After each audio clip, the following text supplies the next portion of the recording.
Hi, my name's Simon. I work for ServiceNow in the application development team, and we wanted to record some videos to answer commonly asked questions that customers come to us with. And today we're recording a video around SLAs and around the schedules and different types of schedules we have in SLA. And I'm joined here by two of my colleagues. Junior. Hi, I'm Junior Hazel. Hi, I'm Omar. Great. Omar, we have a lot of customers that use SLA. It's a major piece of the IT service management stack that we have. But there is some confusion around the SLA fields and around the difference between some of those duration fields. Sure. So if I look at an incident with an SLA record attached, at the bottom we can see some SLA data. And customers use SLAs to measure the performance of the service desk and make sure targets are being met. But then drilling into the SLA record, we see some possibly confusing parts of the form.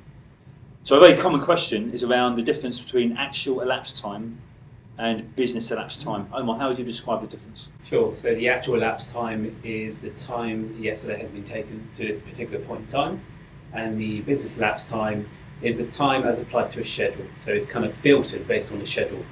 Okay.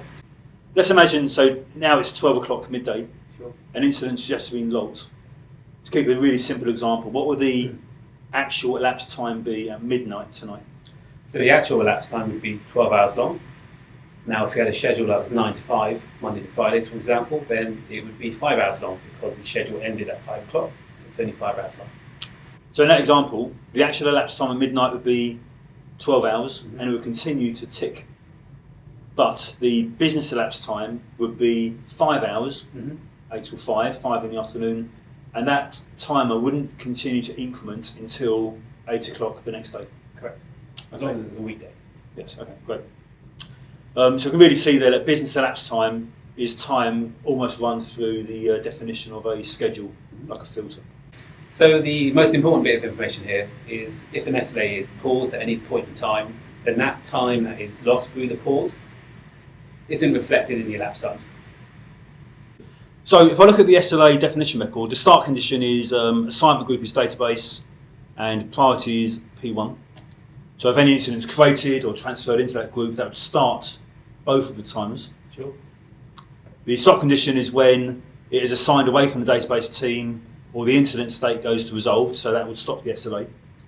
And you're saying that the pause condition can be used to choose under what circumstances to no longer increment both of those timers. Absolutely. So if you're waiting, for example, for user information, and that's a pause condition that we define in our definition, it would be unfair to have that SLA ticker taken away whilst you're waiting for that information. Okay, great. Okay, so another confusing aspect around the SLA is why sometimes the business elapsed time is left blank. So when it's SLA, incident 18, we can see that we have multiple SLA records, which is quite common, and some will have business elapsed time and some will just be blank, and customers often wonder why that is. Why would that be, Junior? So the business elapsed time is calculated from the schedule defined. Because there is no schedule defined on the form, the business elapsed time will be 0. Okay, so if business elapsed time is blank, that means there's no schedule, no filter to run the time through, and that's a common reason why we're not incrementing any business elapsed time whatsoever. Yeah. Great. And lastly, another confusing aspect is sometimes we see an SLA record. In this example, the actual elapsed time is 3 days, but the business elapsed time is 1 day. And we have a schedule there, and let's say, for example, that schedule was a 9 till 5 schedule, so an 8-hour business day schedule. When customers see 1 day of business elapsed time, how should they think about that 1 day duration? So the business elapsed time is 1 day. This is because the schedule is 8 hours long and 3 8-hour periods have gone by. Okay, great. So imagine that incident was logged on Monday and today is now Wednesday. That's an easy calculation for the actual elapsed time. It's 3 days long. When we see business elapsed time being 1 day, what we're saying is we've accumulated 1 day or 24 hours worth of that time. That's 8 hours on Monday, 8 hours on Tuesday, and 8 hours on Wednesday. I think customers sometimes get confused when they see 1 day and 1 hour. It's not a logical conversion to break it down into hours, 25 hours, and then further break it down into the chunks of the instances of the schedule being active. So I think it's quite confusing sometimes to see a duration rendered in days and hours when actually they should be thinking about it in when was that schedule active for the incident.